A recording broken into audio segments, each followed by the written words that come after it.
Greetings, Abner. I believe that's our ring. I dog his Lum, I believe you're right. I'll see.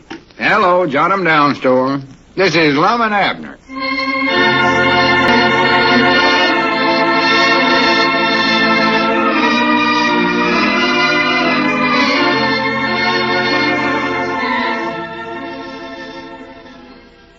And now, let's see what's going on down in Pine Ridge. Well, the Mars rocket ship is nearing completion as Cedric and Abner labor daily on its construction.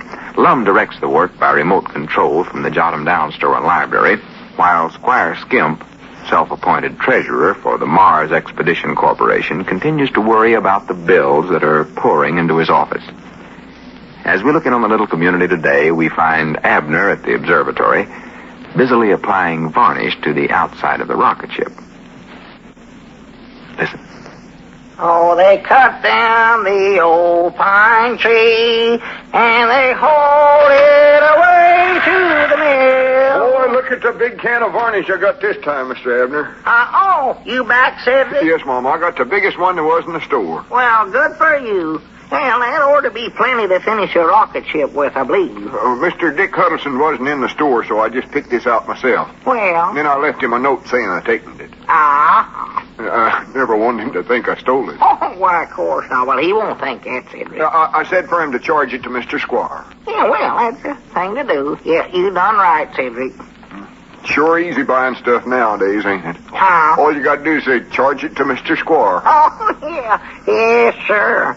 You know, at first I was a little worried about Squire appointing himself treasurer of our Mars Corporation, but I'll have to admit it's sure working out good. Yes, Mom. We can buy anything we need for the rocket ship. Don't cost us nothing. Yeah, well, come on, we better get started working here, Cedric. Yes, Mom. Now, whereabouts do you want me to varnish it? Well, you work on this side here, Cedric. I've got one coat put on. I believe it's dry enough so you can go ahead and put the second coat of varnish on. I'll work over here. I have to put 2 coats on, huh? Yeah, that's what Dick Huddleston told me when I bought them first cans of varnish. Well, come on now, let's get started. Don't talk. Whereabouts my paintbrush at?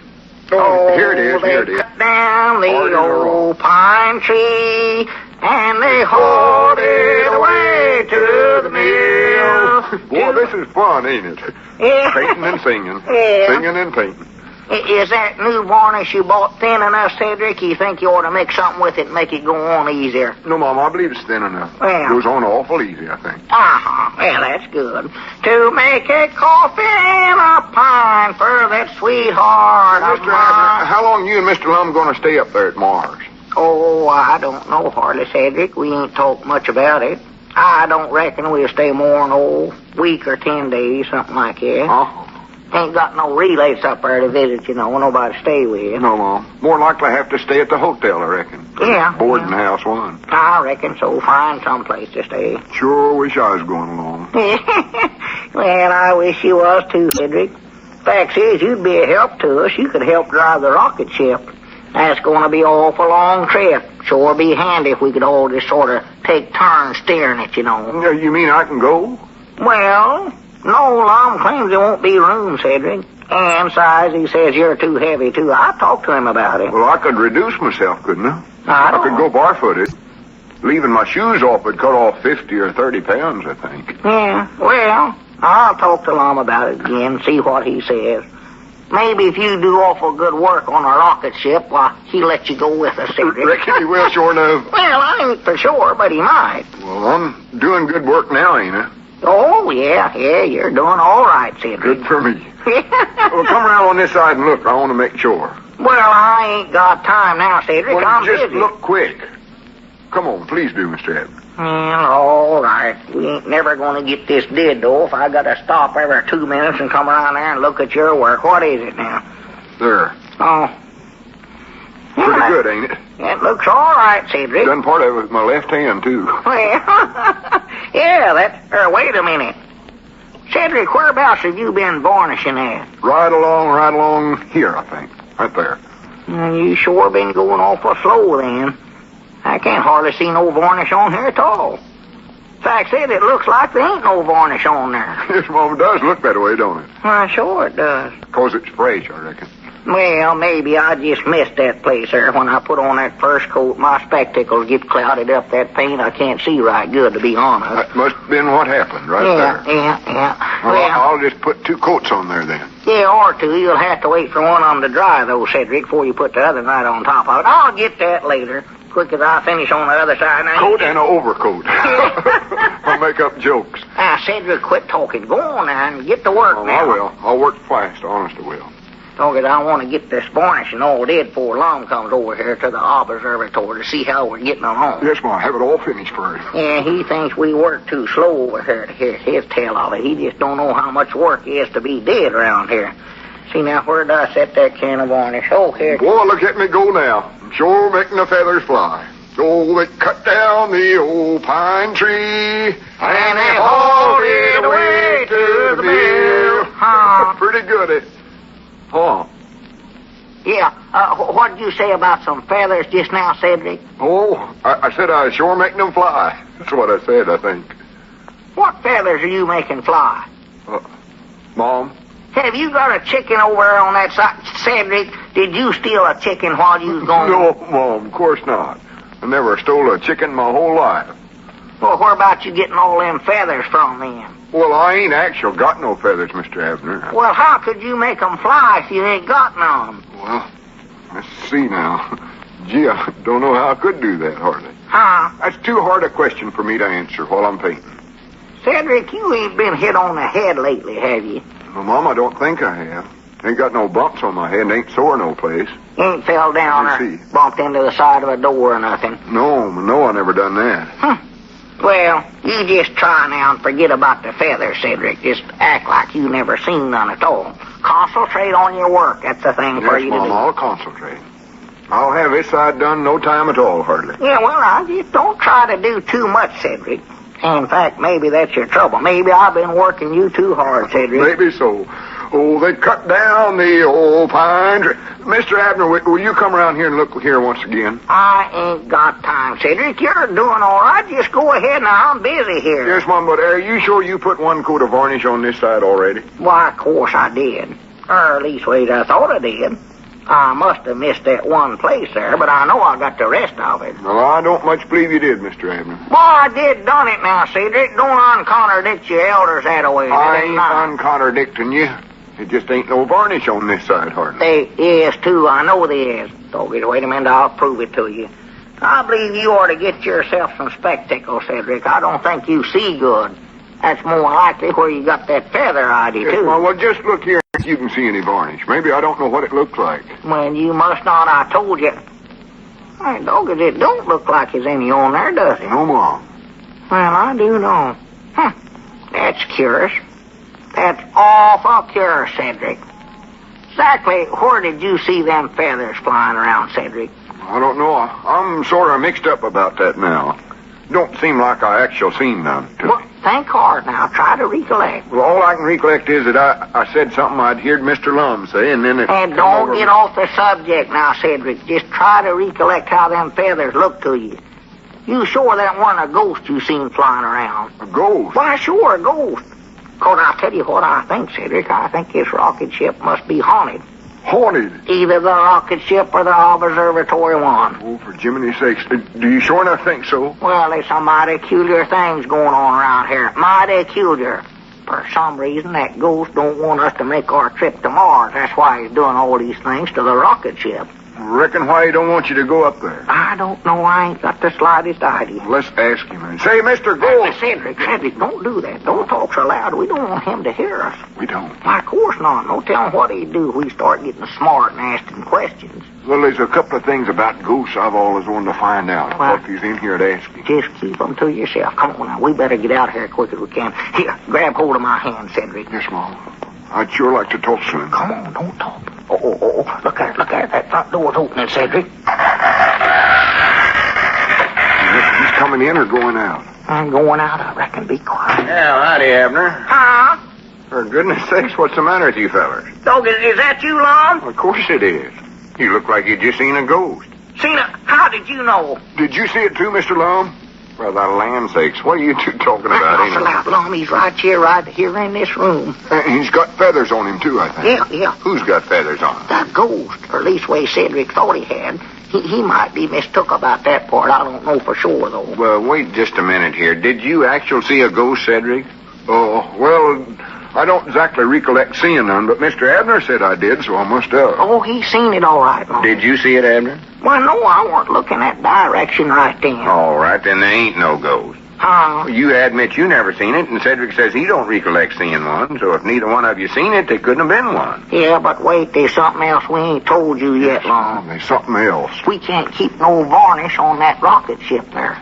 Can't keep it on? No, sir. What do you mean by that? Just as fast as me and Cedric puts it on, this ghost comes along and takes it off. Pretty. It's the truth. Come on over here. Just look at this rocket ship. We've done Come painted over here it and see once. for yourself, Mr. Long. Yes, sir. Cedric was standing right about here putting varnish on it. Wait a minute. Is this the can you was using here, Cedric? Yes, Mom. I bought that all by myself, too. And just as quick as he Wait a minute, Abner. There's one little thing I'd like to point out to you geniuses. Look at the front of that can there. Can you read what it says? Yes, Mom, it says varnish. Yeah, but read that word right under it. Varnish remover.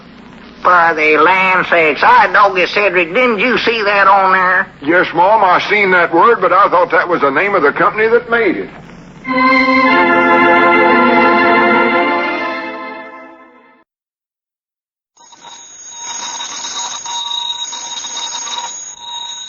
Granny's, Abner. I believe that's our ring. I doggy's Lum, I believe you're right.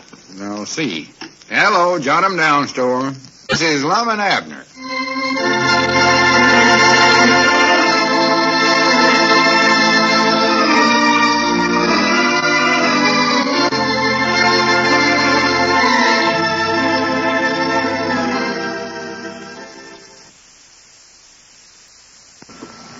Now, let's see what's going on down in Pine Ridge. Well, the Pine Ridge to Mars rocket ship needs only a few finishing touches, and it'll be ready to make its initial appearance before the general public. The old fellows and their fellow astronomer, Professor Sloan, are getting pretty excited over the prospects of a flight through space. Squire Skimp seems to be the only unhappy person connected with this proposed expedition. As we look in on the little community today, we find Lum in the Jot 'em Down store and library. Abner's just entering. Listen. Hey, Lum! Come in. Abner, what's the matter? Something go wrong with the observatory? No, me and Cedric just want you to come over and look at the rocket ship, Lum. Well, we've been decorating it up with some red paint.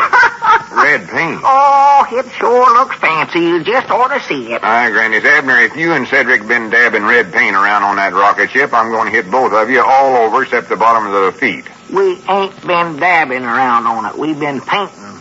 That's what we've been doing, and I want you to come over and look at it. Well, I'd love to. But I can't leave the store right now. Well, you can lock it up for just a little while. It won't take long to run over it, Lum. Well, maybe later on in the day. Squire called up this morning and said he's coming over to see me. Said it's something important. Well, bring him along, too. He'll more likely want to see it. Well, I'll ask him when he gets here. Gomer Bates dropped in and looked at it, and he said it was more streamer liner than anything he'd ever saw, even in the funny papers. Gomer Bates? Yes, sir. He liked the red lines we painted along the side of it. Red lines? Yeah. You ought to see what we painted on one side of it. We got a sign on there, Pine Ridge to Mars or bust. Oh, doggies, it sure looks fancy. Just a minute. You ain't letting everybody in town come in there and look at that rocket ship, are you? We don't want all the folks to see it till we have the big launching ceremonies. Well, I ain't showed it to nobody except Gomer. And Cedric, of course, he's been working on it, and Squire and the professor, they saw it. Well, they're all right, but don't let nobody else get in there. I won't. We want to surprise everybody with it. Surprise them, huh? Yeah, we're going to get up a big crowd, and then I'll make a speech, and then we'll unveil the ship and hit it with a bottle of sarsaparilla like they do in them newsreels. And the band will play, I don't know what all. Band, huh? Yeah. Oh, doggy, that's what I love to hear. I do love band music. Oh, yeah. It'll be impressive, all right. Yeah, what was that about hitting it with a bottle of sarsaparilla? Yeah, you saw them do that in the moving picture newsreels. Most generally, it's a woman that does it. Wow. They hand her the bottle, and she breaks it on the front end of the ship. The radiator, I reckon you'd call it. Breaks it, huh? Yeah. What'd she do that for? Oh, I don't know. It's just an old custom. That's all I know about it. What, don't she like sarsaparilla? I don't know whether she likes it or not. Well, she must not if she does that with it. Maybe she'd rather have lemonade, Lum. I know there's lots of women folks that prefers that. You reckon she'd like lemonade all right? I reckon she would, but the idea All is... right, we'll just make it lemonade then. Of course, I'll say one thing for her. She ain't very polite. She didn't want that sarsaparilla. Why, she ought to have just handed it back and said, I don't believe I care for none of this. Give me a glass of lemonade. That's what she ought to have done. Ought not to have got mad and broke the bottle. She never got mad, Abner. Well, I'd hate to be around her when she is mad, then. That's all I've got to say. Look, Abner, this thing is an old custom that importance folks have been doing for years and years. Wait a minute, there comes Squire. Huh? You better get back over to the observatory and help Cedric. Oh, yeah. Well, did they make that woman pay for scratching up the front of the boat? Oh, for goodness sakes, Abner, forget about that. Doggies, I'd make her pay for it. Hey, Shuffler. Howdy, Squire. Hello, Come on back. Yes, oh, hello, Abner. Well, howdy, Squire. Goodbye, I mean. I've got to get back to the observatory. Well, just a minute, Abner.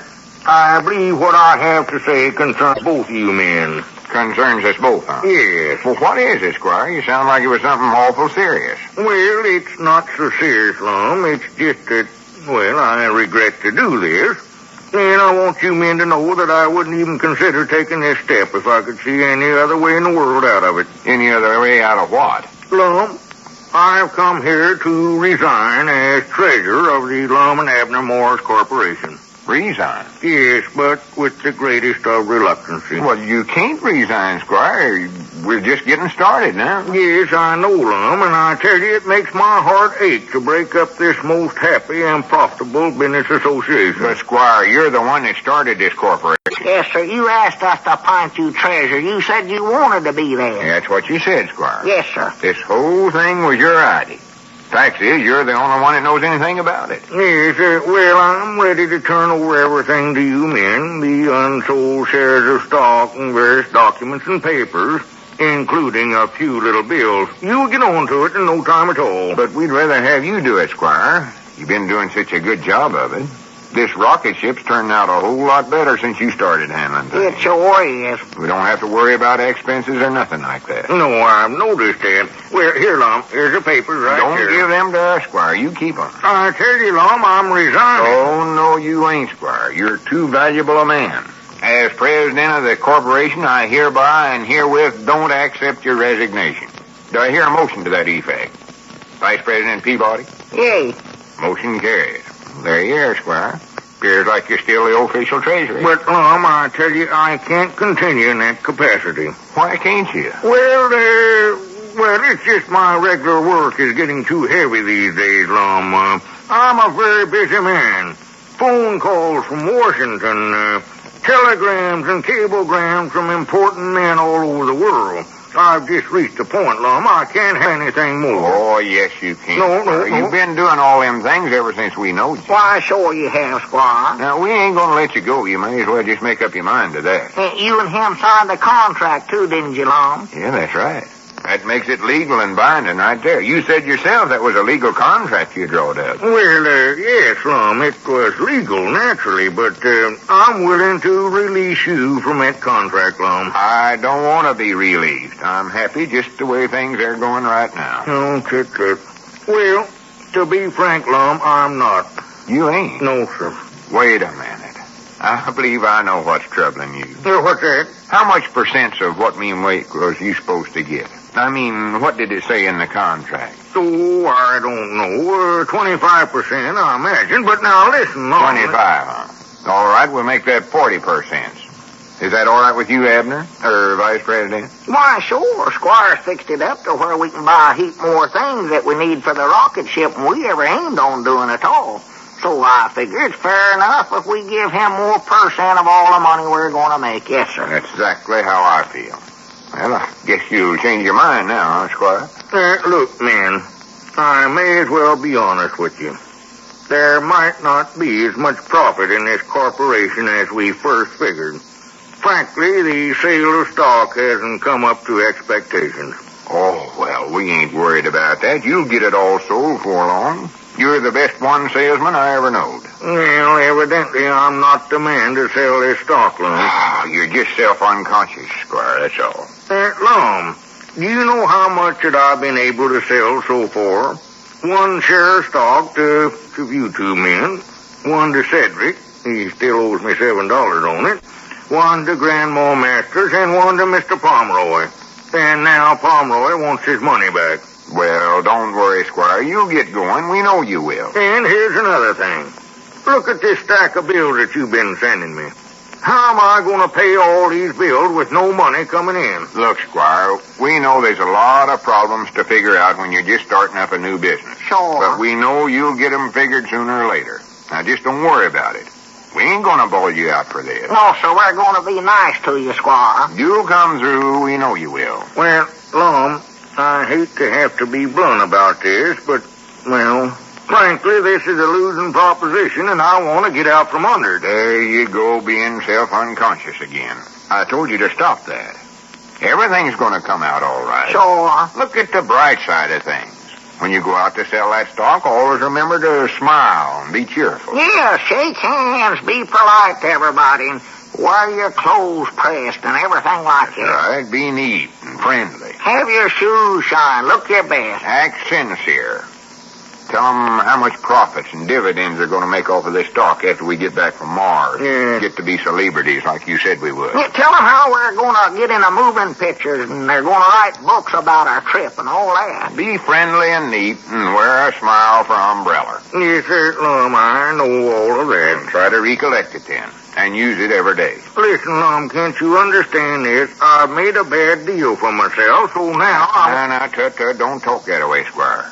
You just follow our advice and you'll come out on top. On top, yeah. Now, you go home, get some good rest, and then start out bright and early in the morning. Everything will look different to you then. But, Lum... Don't say another word now, Squire. We ain't blaming you for nothing. We still put an awful lot of dependence in you. Yes, sir. So run along now and don't worry about it. Yes, sir, Lum, Now, not another word, Squire. We know what's best for you. You go on over to the place and read a book or something, and we'll see you tomorrow. Yeah. So long, Squire. Yeah, so long, Squire. Yes, sir, so long. Take it easy, Squire.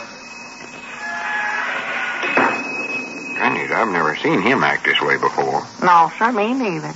Lucky thing he come over here and got our advice. Oh, it sure was. Poor feller. You know, it's funny, but in all the years I've known Squire, this is the first time I ever realized just what's wrong with him. Well, what is wrong with him? Don't you know? Can't you tell? What is it? Well, he's just got one of them inferiority complexes. He's too honest for his own good.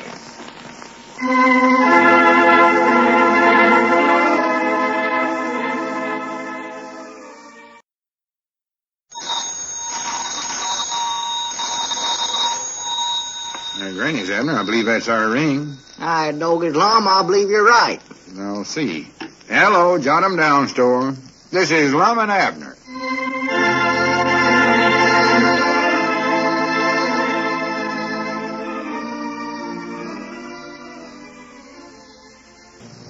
Let's see what's going on down in Pine Ridge.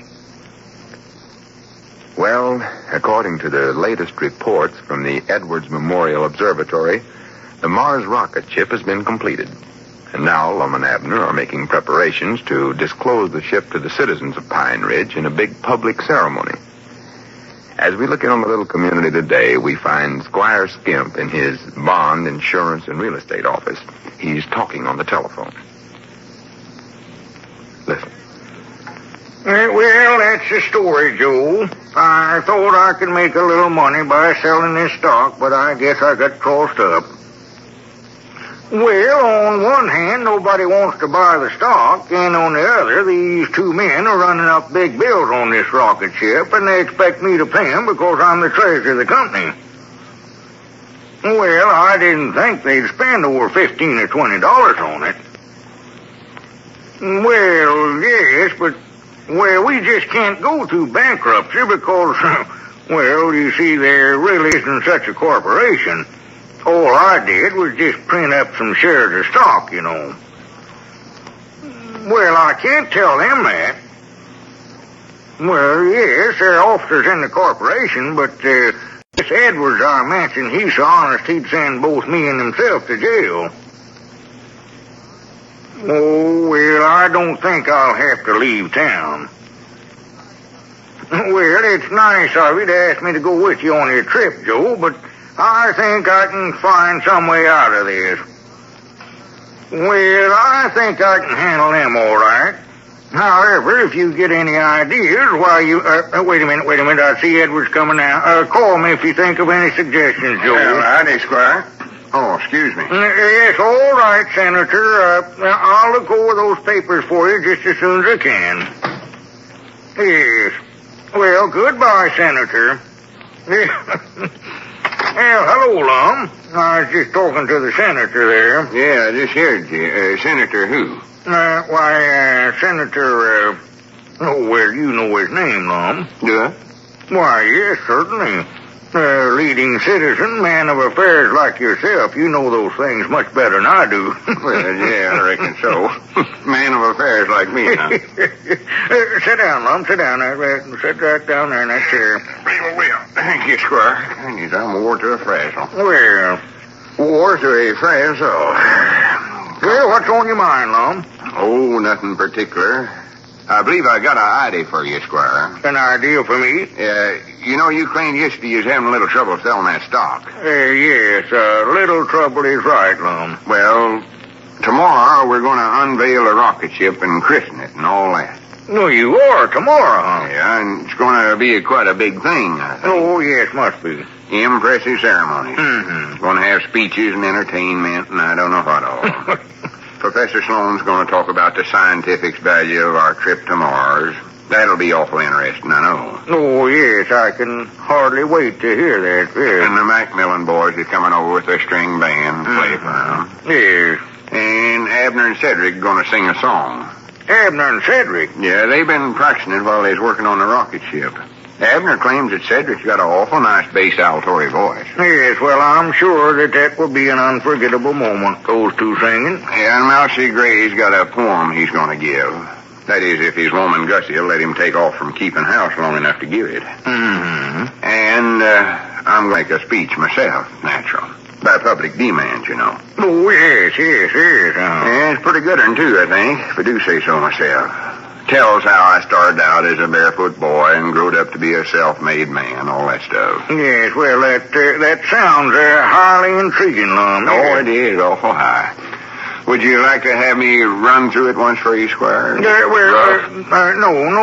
thanks, Lum. Be proud to do it for you, Squire. Just a short one. Don't hardly take much over an hour. Oh, an hour. Starts out, fellow scientifics, ladies and gentlemen. Lum.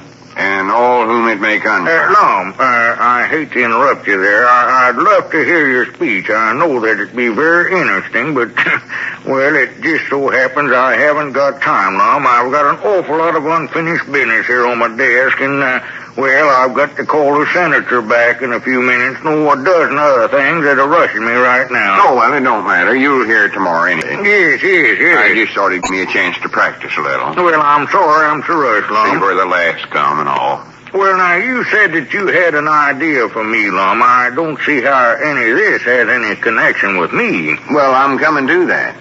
You see, with all this ceremony going on, it's bound to be a big crowd. Yes. Fact is, I've done made a public announcement about it on the party line, so everybody knows about it. And, of course, there's been quite a bit of talk about that rocket ship around town. Folks find out we're going to unveil it. Some of them ain't never saw anything unveiled yet. No, I imagine there's a lot around here, Lum, but they, in fact, don't know the meaning of the word. Well, we're going to bust a bottle of sarsaparilla over it and everything. Yes. Just like they do when they launch a ship. Mm-hmm. And we're holding it on that vacant lot right across the street from the observatory. Well, I still don't see, Lum, what this has to do with... Abner and Cedric over there building a sort of a speaker stand right now. Going to put red, white, and blue bunting all around it, you know, and flags and stuff, decorated up. Yes, but now, what has this got to do with me, Lum? Well, here's what I figured, Squire. Right after the speeches and entertainment, and after everybody gets a good look at the rocket ship, why, everybody's going to be in a good humor with themselves, natural, and you go out in the crowd and start selling that corporation stock.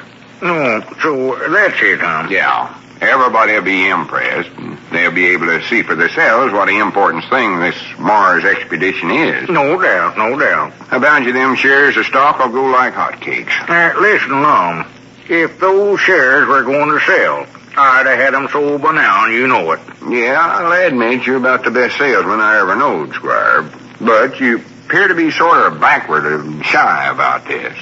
So I figured this idea'd help you. Yes, well, Lum, I don't want any help. I just want to resign. My other work is too heavy, Lum. I've got Squire, to... now, we've been all over that, and we ain't going to let you resign. Me and Abner and the professor are all too satisfied with the way you've been handling things to let you go. Yes, but now listen, Lum. I'll tell you what, Squire. I'll have Abner and Cedric help you sell the shares tomorrow. Lum, I hate to say this, but I think we'd better discontinue this corporation. Do what? Dissolve it. End it. Go out of business, Lum. Go out of business? Why, that's the only thing left to do. Well, we can't do that. You've done already sold 4 or 5 shares around here. Yes, well, we'll just have to give those people their money back and tell them that the corporation is no more. Oh, that's silly, Squire. Besides, didn't you pay that money on bills? Well, yes, Lum, but now there's... And what about all them other bills? They ain't been paid yet. No. How are we going to pay all them if we go out of business? Well, you just have to figure that out the best way you can, Lum. I just haven't got the time to devote to it. Well, wait a minute, Squire. You agreed to handle all this yourself, and you agreed to sell the stock, too. Well, yes, Lum, I did at the time, but, circumstances beyond my control have now altered things to where I can attend to it. Well, I don't care about no circumstances. We've started this thing, and I grant you we're going to keep it going. You claimed this was a big opportunity for the folks in Pine Ridge to make some profits on the invest, and we're going to see that they get that opportunity. Yes, but now, Lum, have you thought about this? What if this expedition to Mars fails? Then what? Well, don't worry. It ain't going to fail. Professor Sloan says it'll be the greatest one thing that ever happened in the scientific world, and he ought to know. We'll be the first ones to ever go to Mars. Well, I know that, Lum. If you get there, you'll be the first ones that ever been there. And if you get there, it'll be a lot of money in the corporation. I'll guarantee you that. The people would make a lot off of their investments. That's what I'm trying to tell you. But, Lum, Mars is a long ways from here, and I don't think you'll ever get there. But I don't know. You seem to be bound and determined to go through with it. Why, of course we are. Well, I've said all I can, Lum. You'll just have to count me out of the corporation then. But you can't get out. Leastways, not unless me and Abner says you can. It ain't legal, I don't think. Oh, yes, it's legal, all right. Does it say so in one of them law books you got here? No, I don't believe it does, Lum. I just haven't got the right books on that, but I'm sure that I know the law in this case. Well, I'd like to hear the official word on this. Let's call up that feller at the courthouse. Oh, what fella? The one that you went to when you got this company incorporated. Yes, him, yes. What was his name? Let's see now. I believe he's been transferred, Lum. Transferred? Yes, in fact, I know he has. He was transferred to Elkhart, Indiana, I believe it was. Well, what department was that? They'll know. It was the regular department. All right, let's call him then. I'll pay for the phone call. I'm afraid there's something wrong with this phone, Lum. It happened just this morning. I don't know exactly what it is, but I can't get outside on it at all. Well, you was talking on it when I come in a minute ago. Yes, they call me, Lum. I can't call out on the phone. Well, I'll go back to the store and call them from there then. Now, wait a minute, Lum. I'll let you know what I find out. But, Lum, just a minute. I don't believe it's necessary for you to call them. I'll tell you what, Lum, I've changed my mind. I won't resign after You all. won't? No. I agree, it's good for you, Squire. I knowed you'd stick with us. And I know you'll sell a lot of stocks tomorrow, too. No, yes, no doubt. Well, I better get back to the store. Grandpap's there by himself. I'll see you tomorrow at the ceremony. Yes, all right, Lum. So long, Squire. So long. Sell a lot of stock tomorrow. Hello, Mamie? Get me that number that I was talking to a while ago. Yes, that's the one. Hurry up now. What's that? No, well, I'm not feeling my best, to be honest, Mamie. Miss Skimp is fine, thank you. But listen, Mamie, just hurry up. All right. Hello? Hello, Joe? This is Squire Skimp again. Yes, say, Joe, when are you leaving on that trip?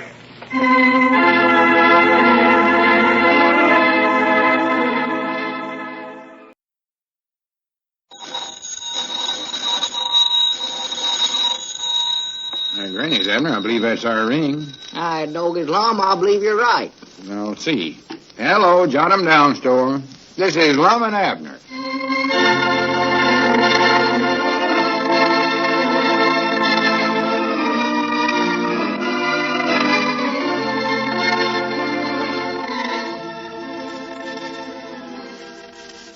You know?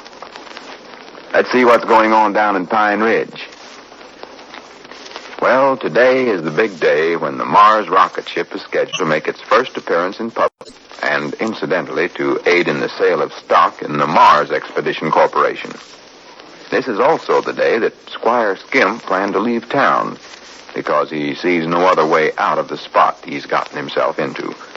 As we look in on the little community today, we find the citizens of Pine Ridge gathered around a speaker's stand on the vacant lot opposite the observatory. Professor Sloan has just finished his speech. Listen.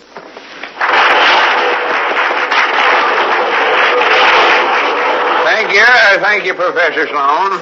Thank you for them awful interesting remarks. I know everybody here this afternoon agrees with whatever it was you said. Fact is, your remarks struck a tender chord in the harpstrings of memory. And now, fellow citizens... just a minute, Abner. Excuse me, fellow citizens, I got to have an importance conference with my partner here. Did you find him, Abner? No, I went over to Squire's place, and his woman said he went out of town, Lum. Went out of town? Yes, she said he was called to Washington. He was going to be $1 a year man or something like that. Well, I do know. And he left all them bills for us to pay, though. He did? Yeah. Did he leave them shares of stock? Yeah, I got them, too. Well, good. Well, we just sell them ourselves. I know we can do it. Why, sure we can. There's Grandpap over there. Give him a batch of them and tell him to start selling them right away. Yeah, that's a good amongst the crowd. Yeah, I'll do that. I'll do it right. Good. Yeah. Fellow citizens, we're now ready to continue the rocket ship dedication ceremonies. Next on the program is a special treat, which I'm sure will strike a tender chord in the harpstrings of memory. One of our own citizens, a young feller with an awful lot of talents, has composed a poem for this occasion which he wrote by himself. I know you'll enjoy this. I now take pleasure in introducing Lou Ellen Snavely Gray. Get up here, Mousie. Yes, sir. Thank you. Oh, hoot owl, oh, friendly owl, oh, owl that hoots, oh, feathered pal, oh, fowl in some dark yonder tree. Mousie. Oh, please, hoot owl, please speak to me. Hoo-hoo, hoo-hoo. Hey, Mousie, that's the wrong poem. Oh, owl of mystery, owl of night, oh, owl who sees in dark like light, oh, owl who hoots at passers-by, who always gives his friendly cry. Oh, my God. Hoo-hoo, hoo-hoo. Give the one about the rocket ship, Mousie. Oh, owl, hoot owl, with your little bare feet, you must be cold without no heat. So, owl, I'm going to make you a treat. It's a little hoot suit with a neat replete. Hoo-hoo, hoo-hoo. Thank you. I never wanted you to recite that old thing about the hoot owl. Give that other poem. Oh, the other poem that I wrote, Lum? Yeah, fellow citizens, that was a mistake. Mr. Lou Ellen Snavely Gray will now recite the right one. Go ahead, Master. Yes, sir. Under the spreading box elder tree, the village blacksmith stands. That's my mom. No, Master. A mighty man is she, with large and sinewy hands. That's my mom. For goodness sakes, Mousy, hiss that up. Well, you told me to give it, Lum. I meant the one you was going to write about the rocket ship. Oh, well, Lum Gussie gave me so much housework to do it, I just didn't have time to write one. Well, if that don't beat the bugs of fighting. Ladies and gentlemen, due to circumstances over which we have not got no control, the poem in honor of our rocket ship will not be recited today. And now, next on the program... Say, Lum, should I go over to the observatory now? Oh, yeah. Now, have you got it straight now what you're supposed to do? Yes, sir. When you give us the signal, why, Gomer Bates and I will roll the rocket ship out of the observatory and down those planks and right over here next to the speaker stand. That's right. And careful when you roll it down them planks. That's kind of steep right there, you know. Yes, sir. Do you recollect what the signal is? Yes, sir. You're going to ring a bell. That's right. Now, I better get over there now, and don't make no mistakes on this. No, sir, I won't. Don't worry. Feller citizens, I'm sorrowful I got myself interrupted there, but it was another circumstance which I didn't have no control over, which. And now we come to the highlight of the rocket ship ceremonies. The part of the program I know all you folks have been waiting for. Oh, they cut down the old pine tree. Abner, Cedric, hitch that up. I wasn't talking about you fellas, I meant me. Oh, Dad, blame it. Come on, Cedric, sit down. Yes, Mom. This is going to take a long time to talk. I know it. Ladies and gentlemen, I now take pleasure in introducing a feller that needs no introduction. A man that everybody admires. A business executive and a leader in the community. I'm too modest to mention his name, so I'll just start out giving my speech. Hey, Lum. Feller scientifics, all those who it may concern. As I stand here before you today, this great sea of upturned familiar faces strikes a tender chord in the heartstrings of my memory. Lum. Takes me back to the days when I was just a small boy, but brave boy. Trudging to school through the snow, barefooted, without no shoes on. Poor but honest, I was knowed far and wide as Honest Lum. Hey, Honest Lum. Don't interrupt me, Abner. Well, Grandpap's a signaling to you. Find out what he wants. Oh. Even in my early school days, I showed great promise of becoming the self-made man you see standing before you today. One day, whilst walking home in the rain after a hard day of splitting rails to earn money to buy a crust of bread for my poor old grandma, I seen a pig stuck in the mud. So what did I do? I went home and put on my Sunday suit and come back and pulled the pig out, revealing that I was kind and generous and awful thoughty. 2 years later, I met this same pig. Lum, Grandpap says that he Excuse me a minute, folks. What did Grandpap say? He says that nobody will buy any of the stock unless they can see the rocket ship first. They won't. No, I believe you ought to cut your speech short, Lum, or most of them will leave before they see the rocket ship. Yeah, I hate to do it. Well, they're sort of squirming out there now. I'm just getting started good, though. But we got to sell them shares of stock, ain't we? Why, sure. Two ways about that. Yeah. Well, I reckon I better give the signal and have Mousy and Gomer bring the rocket ship over here right now. Right now, well, wait, me and Cedric ain't sung our song yet. Well, I can't help it, Abner. They'll just have to wait. Now, Lum, we've Well, been... selling that stock's more important than your singing. Now, sit down. Dad, blame it anyway. Fellow citizens, I know there's one thing you're all anxious to see. Something that's going to make history. Something that's going to make the greatest advance in the scientific world that's ever been known. Something that's going to make all of us rich here in Pine Ridge if we invest in it. Ladies and gentlemen, we ain't going to keep you waiting no longer to see the sensation of the age, the Pine Ridge to Mars rocket ship. Pine Ridge to Mars rocket ship. Hey, Abner. You and Cedric better sing. Mousy's a little slow getting started. Oh, yeah. Come on, Cedric, come on. Yes, Mom, I'm ready. Boy. Feller citizens, I now introduce Abner Peabody and Cedric Weehart singing their favorite number. All right, Cedric. 1, 2. Oh, they cut down the old pine tree and they hold it. Start over. Too high. Oh, they cut down the old pine tree and they hauled it away to the mill. I'm going to sing out, All right, Cedric, don't keep stopping me. To make a coffin of pine for that sweetheart of mine. Oh, they cut down the old pine tree. Well, I wanted to start them, see. Thank you very much. And now, folks, we ain't going to keep you waiting no longer to see the sensation of the age. The Pine Ridge to Mars rocket ship. Abner, you better sing another chorus, I reckon. Oh, yeah. Come on, Cedric. Yes, Mom. This is fun, isn't it? Oh, they cut down the old pine tree, Same basis. and they hauled it away to the mill to make a coffin of pine for their sweetheart of mine when they cut down the old pine tree. That's fine. Much obliged. And now, fellow citizens, the time has came for you to cast your eyes on the sensation of the age, the Pine Ridge to Mars rocket ship.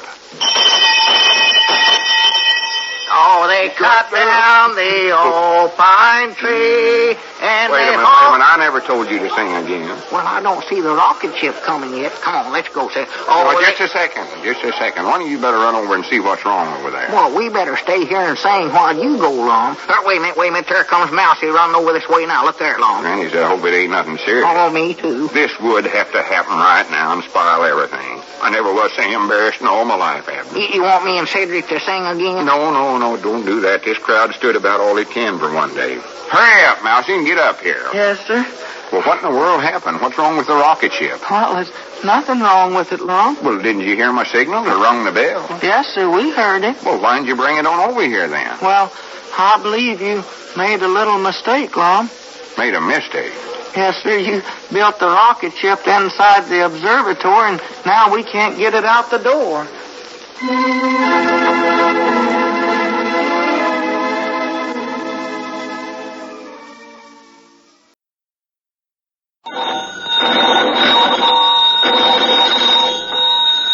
Granny's, Abner. I believe that's our ring. I know it's Lum. I believe you're right. I'll see. Hello, Jot 'em Down store. This is Lum and Abner.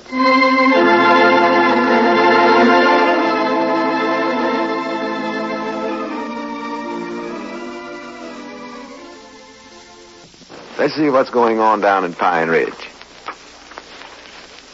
Well, the brilliant dedication ceremonies for the Mars rocket ship came to a dismal ending when the old fellows discovered that they'd built the ship so big that it was impossible to get it out of the observatory. This misfortune completely ruined the sale of stock in the Mars Expedition Corporation. And so, with Treasurer Skimp still out of town, Lum and Abner are now faced with a large stack of bills and no money to pay them with. As we look in on the little community today, we find Abner in the Jot 'em Down store and library. Lum is just entering. Listen. Oh, howdy, Lum. Hello, Abner. Granny's am I tired? Well, what did you finally study up to do with the rocket ship? Let me sit down here first. Oh, here, I need sure. a more to a frazzle. Yeah, sit down. More to a frazzle. Well, yeah, make yourself comfort there. I don't believe I was cut out for manual labor, Abner. I'm more of a hand at head work, figures and stuff like that, I think. Well, what did you and Cedric decide to do, Lum? Did you take the rocket ship to pieces? No, we decided not to do that after all, thank goodness. Well, how are we going to get down to the observatory then? That thing will never go through that door. I can tell you that right now, Lum. I know it won't, but here's what we done. We tore out the whole north side of the building. Tore it out? Yeah, might not ruin the observatory, but leastways we can get the rocket ship out now. Yeah. That's more important right now. Well, I reckon it is. I don't believe there's much use for having that observatory anymore no way, Lum. All we used it for was to look at Mars.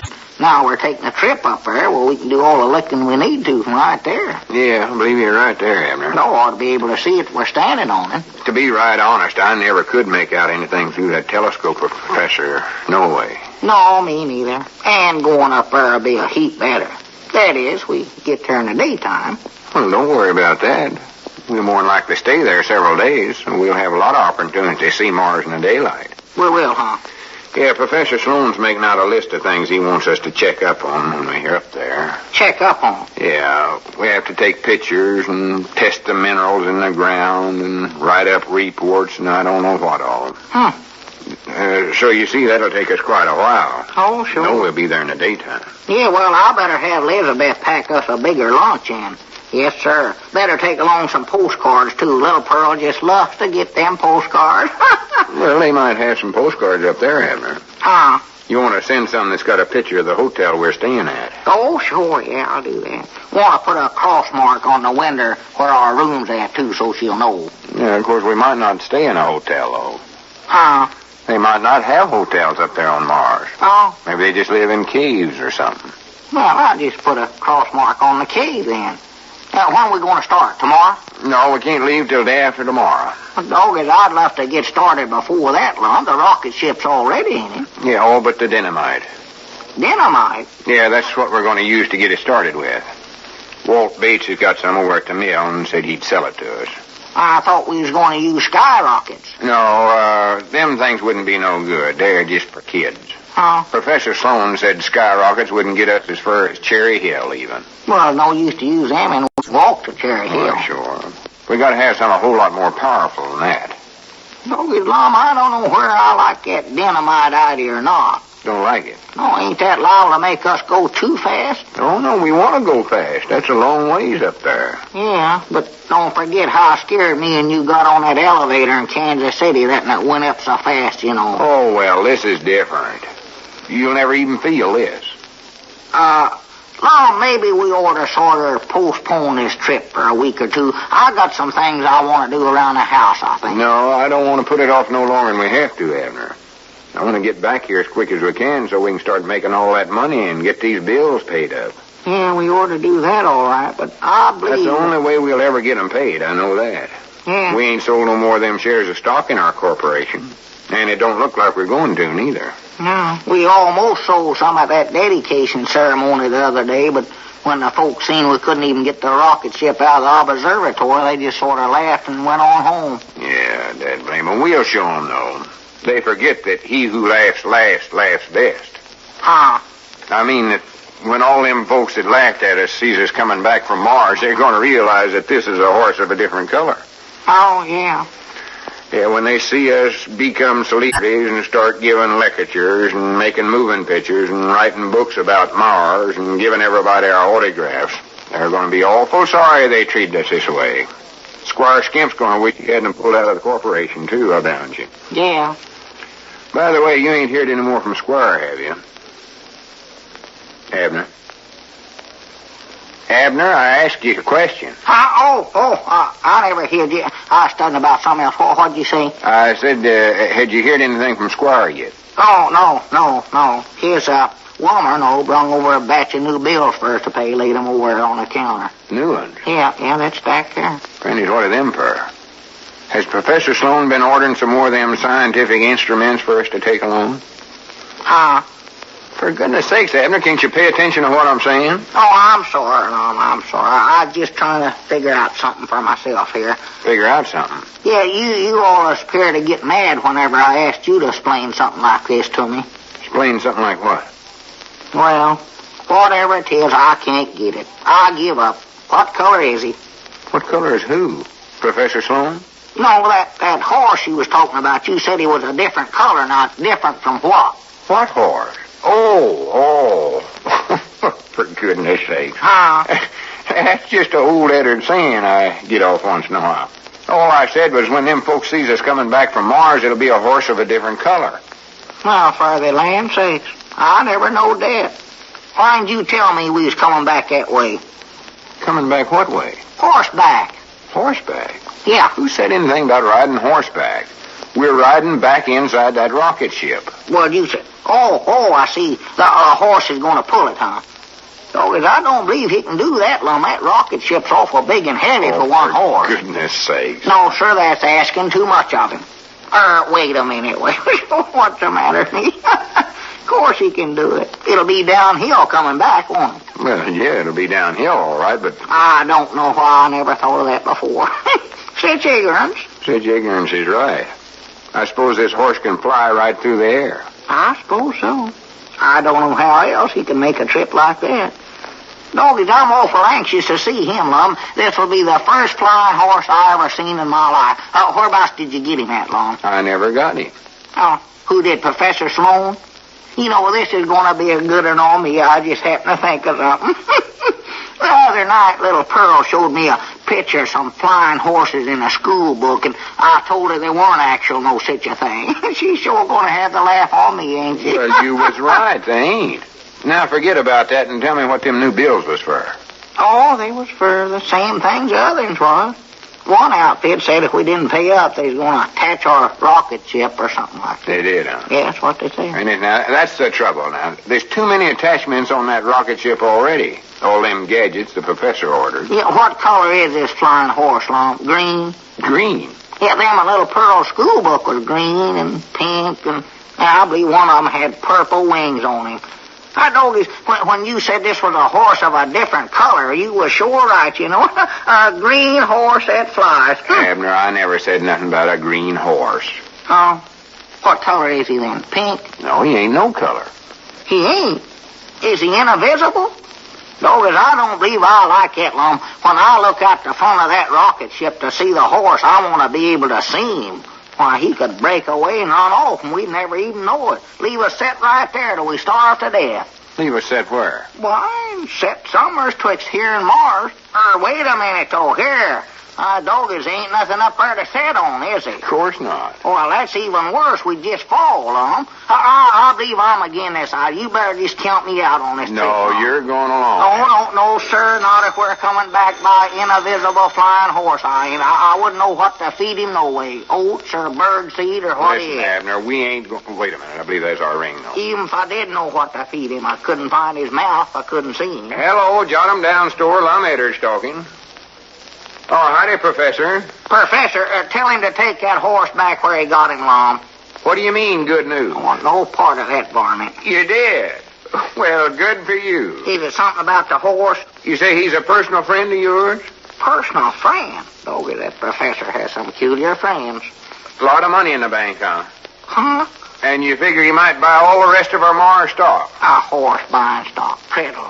Well, I hope so, too. Really? Let me know as soon as you get a hearing back from him. Hearing back? Well, much obliged, Professor. That is something. Yeah, goodbye. Granny's Abner, we might get all them bills paid after all. Professor Sloan wrote to a rich friend in Little Rock, and he... I heard all that he said. I don't believe a word of it. Don't believe a word of it? No, sir. In the first place, I don't believe he could read the professor's letter.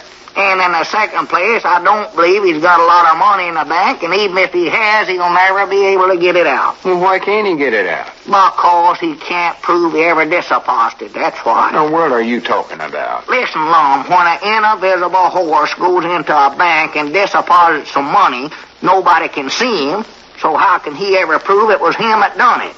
I'm getting out of this whole thing while the getting out is good, Lum. Flying horse that writes letters and got money in the bank and invisible. That's too much for me.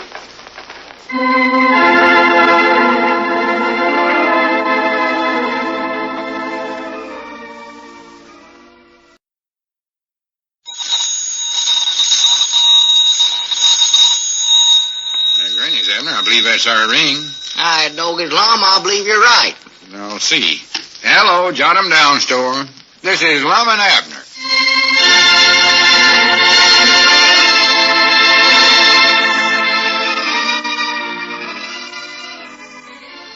Let's see what's going on down in Pine Ridge. Well, only one day remains before Lum and Abner take off on their momentous trip to Mars. Squire Skimp is still out of town, but Professor Sloan has thrown a ray of hope on the old fellow's financial situation. He's written to a wealthy friend in Little Rock, hoping to persuade him to invest in the Mars Expedition Corporation and thus help pay the bills incurred during the building of the rocket ship. As we look into the little community today, we find Lum and Abner in their jot 'em down store and library. Lum is talking on the phone. Listen. Not a word, huh, Professor? Well, are you sure he knows your address? He does, huh? Grannies, I thought sure you'd get a hearing from your friend by this time. Do what? Oh, yeah, that's a good idea. Send him a telegram. Well, just tell Mamie to charge the telegram to me and Abner. Yeah, all right, Professor. Goodbye. His friend in Little Rock never wrote back, huh? No, not yet anyways. And we can't wait much longer, neither. We'll be on our way to Mars by this time tomorrow. Lum. Yeah? Don't you think we ought to sort of postpone this trip? No, we've done set the date and we're going to stick by it. Yeah, huh? Everybody in town's saying we'll never do it, and I grannies we want to show them they're wrong. Yeah, well, that's an awful long, hard trip, Lum. Well, it ain't bumpy. The roads ain't rough or nothing, just flying through the air. No, but that's awful high to get. That's awful high. Well, I'm afraid it's the only way we'll ever be able to pay back all them bills, Abner. If we make a success out of this expedition, we'll get to be famous and rich. If we don't, we're ruined, that's all. Well, what about this fella in Little Rock that the professor's talking about? Ain't he going to invest in a corporation? We can pay our bills with that, can't we? Yeah, but to be honest, Abner, I ain't put much dependence in him at all. Even if he is Professor Sloane's friend. Uh-huh. I think if he was going to invest any money, we'd have heard from him by now. Yeah. Dog it, I wish Squire Skimp hadn't left town. He was supposed to take care of all them bills. Yeah, but if he got called to Washington like he said he did, well, I reckon they need him more than we do. And I don't believe anybody could need him more than we do right now, Lum. Well, there ain't nothing we can do about it anyway. We just have to make the best of it. You better start packing all them things we're going to take along. I've got some writing to do here. Writing? What kind of writing? Oh, just some papers. Personal business papers. What are they for? Nothing.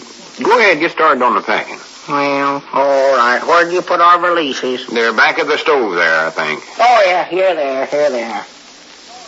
Say, Lum. Yeah? I just happened to think of something. I don't believe I can go with you after all on account of I ain't got no driver's license. Well, you don't need no driver's license in a rocket ship. You don't, huh? No, now hurry up with that packing. Get a big box of victuals ready, too. Uh-huh. Say, Lum. Abner, I'm trying to do some writing here. Stop interrupting me. Well, I just wanted to ask you something. All right, what is it? Well, are you sure that dynamite is the right thing to use in rocket ships? Of course it is. Dynamite's the only thing powerful enough to get us clean to Mars. Oh. Now, hush up. Yeah, all right. Lum. Oh, for goodness sakes. Lum, I just ain't going to get in that rocket ship tomorrow. That's all there to it. Now, listen here, No, Abner. no, there ain't no use to argue with me, 'cause I just ain't going to do it, Lum. I was over there looking at them sticks of dynamite this morning. I just don't believe them things looks good to me. Abner, stop worrying about that dynamite. Me and you'll be inside the rocket ship where it's safe. There's some fellers standing around outside of it that might be in danger. Well, I don't want to be inside of it or outside, neither one. I dog it, I'm just scared, Lum, and I don't mind admitting to it. Scared? Yes, sir. A growed man like you is scared. All I get by being growed, I'm just more scared than I would be if I was a little young'un. I never got to sleep at all last night thinking about this trip. Just laid there and worried. Abner, there ain't a thing in the world to be worried about. Professor Sloane said they wasn't himself. Oh, well, why ain't the professor going on this trip then? Well, I reckon it's 'cause there's just room for two.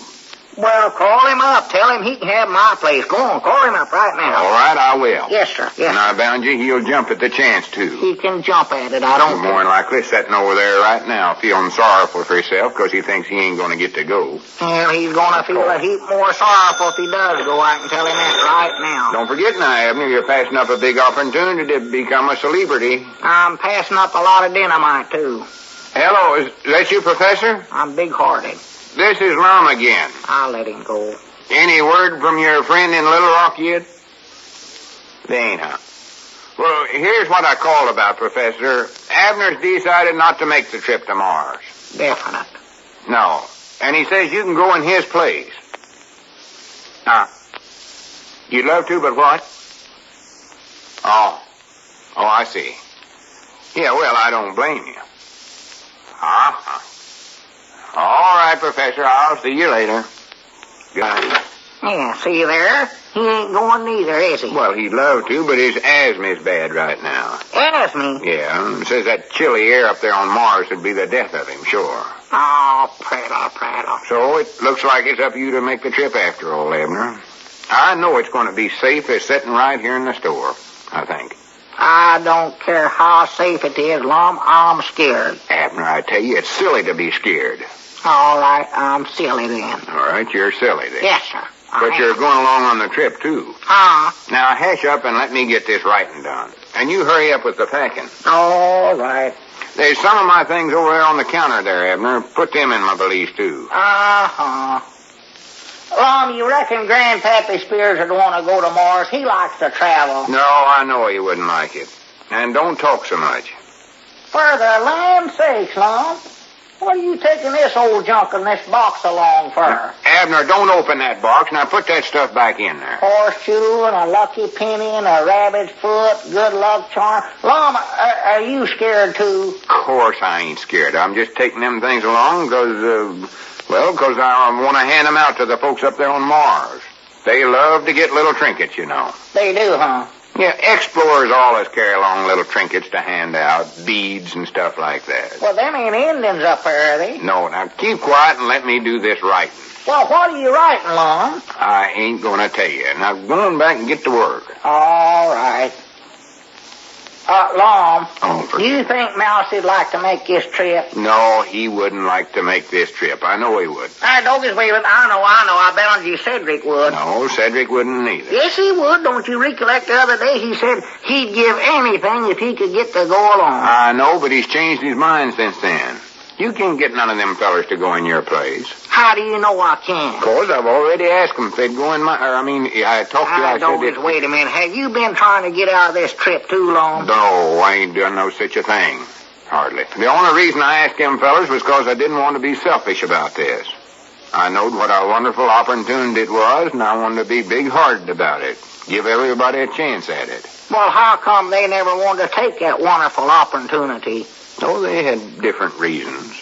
Doggies, Lum Edwards, I believe you're just as scared as me. I ain't no such a thing. I done it. Now, for the last time, hush up and let me get this paper wrote. Well, what kind of paper you writing? It ain't nothing of no interest to you. Well, what is it, Lum? I'm just dying to know what it is. Wait a minute, you're, huh? Yes, sir. You want to know? Yes, sir. Well, now, if I tell you, will you promise to go to Mars with me? Doggies, let's see here. All right, it's a deal. I hate to do it, but I've got to know what's in that paper. Now, tell me, what is it you're writing? Well, it's my last will and testament. Well, that deal didn't turn out so well for Abner, did it? Meanwhile, in the bus station at Little Rock, there's the prospect of another deal being made. As we look in on the depot, we find our old friend Squire Skimp addressing a stranger. Listen. My name is Skimp, M.K. Skimp. I just happened to overhear you buying your ticket there, and I noticed your destination was Pine Ridge. You see, I happen to be from Pine Ridge myself. Oh, I see. Yes. A lovely little place, Pine Ridge. I enjoy its friendly, neighborly atmosphere. Great relief from the hustle and bustle of the city, I find it. Well, that's nice. Now, if there's anything I can help you with, why, just feel free to call on me. I'm head of the Chamber of Commerce there, one thing and another. Well, thanks, but I can't think of any help I'll be needing. Yes, well, now, in case there is anything, why, by the way, now, if you're thinking of settling there, I know an excellent piece of property that you can get. I may be able to do you some good on that. Well, I hardly think I'll be there that long. How you fix for insurance? I have all I can handle. Well, don't let this get around, but I know of a certain copper mine. I have all the copper mines I can handle, too. No, you have? Yes. Say, if you're really from Pine Ridge, maybe you can answer this. What's that? Have you ever heard of a Mars Expedition Corporation? What's that? Mars Well, what do you want to know about that for? Well, don't mention this around, but I'm interested in making an investment. Well, see if this isn't a coincidence. I happen to be the man behind that profitable and wealthy corporation. Is that a fact? Oh, yes, it's a small world. Here, have a cigar, Mr. Corey. Oh, yes, Mr. Corey. Well, sir, I'm just the man you're looking for. I happen to be the one that's responsible for that whole organization. Yes, sir, this is your lucky day, Mr. Corey. Yes, you're right, Mr. Skimp. I believe this is my lucky day.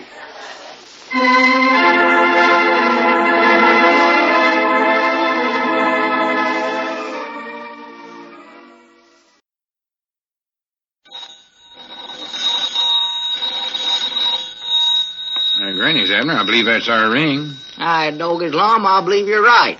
I'll see. Hello, Jot 'em Down store. This is Lum and Abner.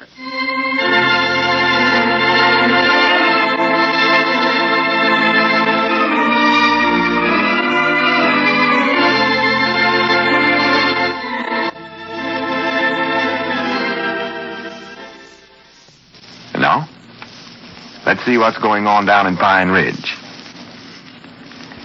Well, today's the big day when Lum and Abner plan to take off in their rocket ship for their fabulous trip to Mars. They've given up hope of receiving financial aid from Professor Sloane's wealthy friend in Little Rock, and they're depending upon the money they expect to make as a result of this expedition to pay all their bills. Meanwhile, Squire Skimp is speeding toward Pine Ridge with a certain Mr. Corey he met in the depot at Little Rock. As we look in on the little community today, we find a crowd gathered around the rocket ship, and we see Lum searching for Abner. Listen. Abner? Abner! Where about you at, Abner? Here I am, Lum. Oh, for goodness sakes. Granny's, I feared I'd lost you.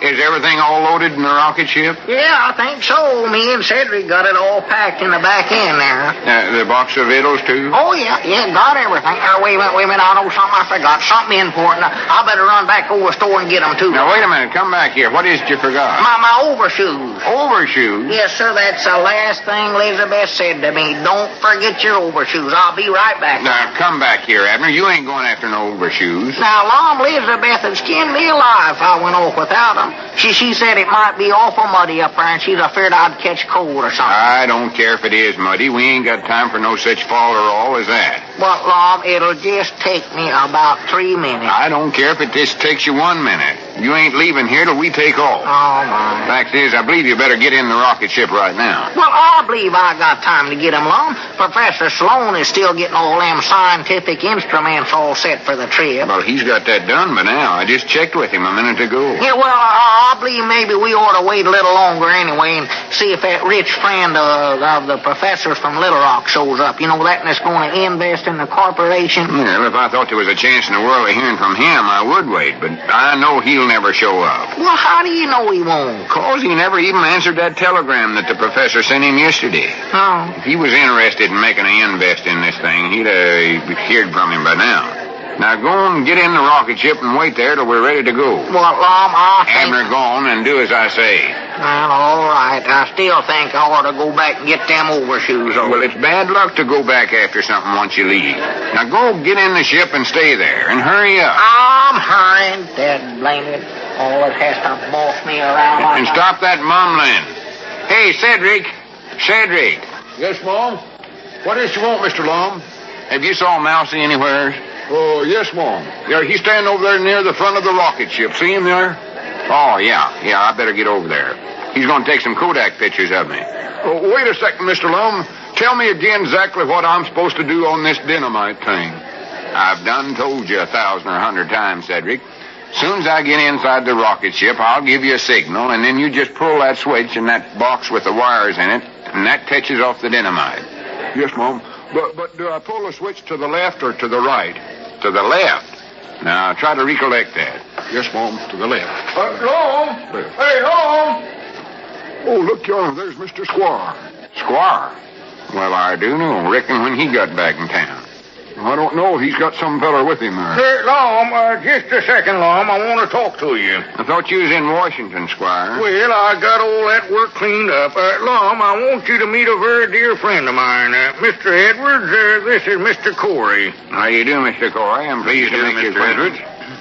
You fellers got here just in time to see the rocket ship take off. Yes, well, now, Lum, before you get started, I'd like to have a word with you. Well, I ain't got time now, Squire. Fact is, I got to rush over there and get my picture took right now. I'll see you when I get back from Mars. Glad to meet you, Mr. Corey. Just a minute now, Lum. Will you excuse me a moment, Mr. Corey? I'd better catch him, I believe. Yeah, sure. Go ahead. You say he's the president of the Mars Expedition Corporation? Yes, that's right. I'll be right back, Mr. Corey. Fine. Lum, wait just a minute, Lum. I told you I ain't got time to talk now, Squire. Lum, just a minute now. Hold still. This is important. Lum, now listen to me. If you and Abner take off now, you'll ruin everything. You see, this fellow with me is a sucker that I found, he's a big financier from Little Rock. I don't care what he is, Squire. I got to get my picture took right now. Lum, don't you want our little corporation to be a financial success? Oh, I get it. Now that you see we're actually going to make this trip, you want to get back into the corporation. No, Lum. I see. Lum, it isn't that at all. Yes, it is. You pulled out and left us with all them bills to pay because you figured we'd never be able to get to Mars and make a success out of this expedition. Listen, Lum, I know definitely that you'll never get to Mars. And that's why I say you'll ruin everything if you try it now. You see, this Mr. Corey... I don't want to even talk to you.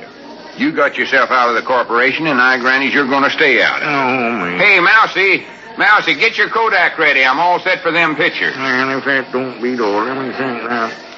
Cedric, just a minute. Cedric, my boy, come here a minute. Yes, Mom?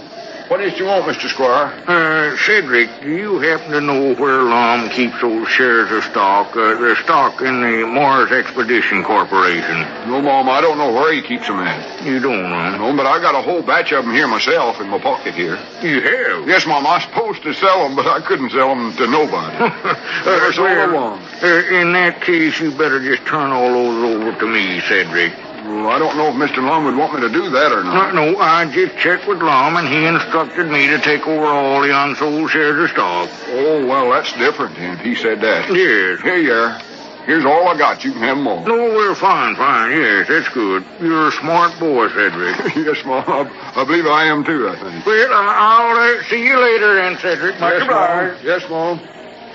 Well, I'm sorry I kept you waiting, Mr. Corey, but I think I've got everything all lined up for you now. That's fine, Mr. Skimp. You don't know how much help you're being to me. Oh, tut. Always glad to go out of my way to do a favor for a fellow financier. Now, I suggest, Mr. Corey, that we go to my office away from all this noise and dust, and we can transact our business there. Well, that sounds good, but I'd like to stay here and see this rocket ship take off. I said to you, I just found out there may be a delay, some mechanical difficulties. We can wind up our business and be back here long before they're ready to leave. Well, I think I ought to talk to the president of the corporation before we go any farther. Oh, yes, the president. That's something that I want to talk to you about. You see, it's true that Mr. Edwards is the president, but actually he has very little to do with the corporation. Oh, is that so? Yes, you see, you know how those astronomers are. No business sense at all. I've had to do the whole thing by myself. Organize the corporation, sell the stocks, handle all the business. In fact, I do everything. Oh, well, that's different then. I guess you're the one I want to do business with then. Oh, yes, no doubt about it. Cedric, are you all set with that dynamite switch? Yes, Mom. Wait a minute, Mr. Skimp. That sounds like they're ready to go. No, they're just testing. Yes, that's it, just testing. I don't think so. Let's wait a minute and see. No, now come along with me now. We better go on over to my office. There's several matters that we'll have to go into quite thoroughly, I believe. Hey, Mr. Lum. Come here a second, Mr. Lum. There's something I want to ask you. Well, what is it, Cedric? It's about the switch. Which way do I turn it, to the left or to the right? For goodness sakes. Ain't you got that straight in your head yet? Well, wait. Here's Mousy. He'll help you recollect it, won't you, Mousy? Why, yes, sir. I'll be glad to, Lum. Good. Well, I reckon this is goodbye, fellers. Well, I hope you have a nice trip, Lum. Well, whereabouts is Mr. Abner at? Oh, I already told him to get in the rocket ship. He's all set to go. Well, say goodbye to him for me. Yeah, I will, Mousy. Well, goodbye, fellers. Better go get on board, I reckon. Yes, sir. Don't forget to send me a postcard, Mr. Lum. And send me one, too, Lum. Yeah, I will. Send both of you one. So long. Yeah, so long, Lum. So long, Mr. Lum. Boy, I wish I was going along. I ain't never been to Mars. Oh, me neither, Cedric. Let's see now. All I have to do here is turn this switch to the, turn it to, which way did he say now, the left or to the right? Oh, I don't believe I remember. It's one of those, though. Hey, Lum, Lum, come here just a minute. Huh? Come here just a minute, Lum. Goodness sake, now what's the trouble? Well, sir, we can't remember which way to turn the switch. My granny's two growed fellers can't recollect a simple thing like that. Look, I'll show you how to do it once, and then maybe you can recollect it. Just take the switch and turn it this way. Goodness, what have I done? Oh, gee.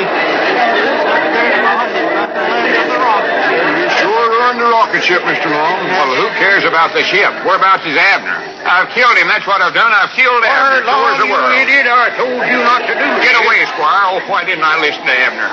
Or to waited that fellow from Little Rock like Abner wanted me to. From Little Rock? Oh, why did I do it?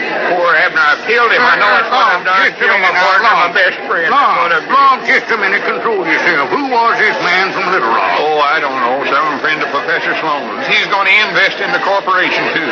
Oh, Abner, I never meant to do it. For the land's sake, Long, this is a man you're waiting for. This Mr. Corey. Well, you're not quite right, Mr. Skimp. I'm not that man. I'm the man he sent out here to investigate this Mars Corporation. And thanks to you, Skimp, my work is all done. What's that? Investigate? Yes, and on the evidence you have so obligingly given me, I now place you under arrest. Arrest? Arrest? Who's getting arrested? Hey, Abner, you're alive. Why, sure I am. What did you get out of the rocket ship for? I never got in it long. I've been over to the store getting my overshoes. Did I miss anything?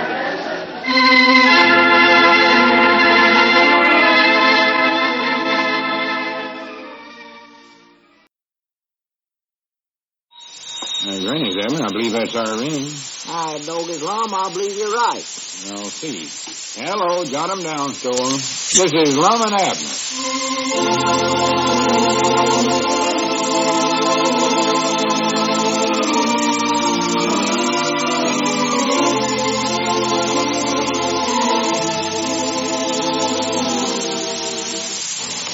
Well, the bubble has burst. The famous rocket ship was blown to bits as it attempted to take off on its fabulous flight to the planet Mars. Fortunately, both Lum and Abner escaped without injury, neither one of them being in the ship at the time of the explosion. Squire Skimp was not quite so fortunate, however. Mr. Corey, the prospective investor, turned out to be a detective and placed Squire under arrest for selling stock in a non-existent corporation. As we look in on the little community today, we find the old fellows back in their jot-em-down store and library, and Lum is talking on the telephone. No, Mom. That's all I know. Squire just had to go out of town on some kind of business, I think. No, I don't know that, neither. All right, not at all, Miss Simpson. Goodbye. Strange. Sister Simpson, that who it was? Yeah. Trying to find out what happened to Squire so she could gossip it all over town, I reckon. Well, why didn't you just tell her he was arrested, Long?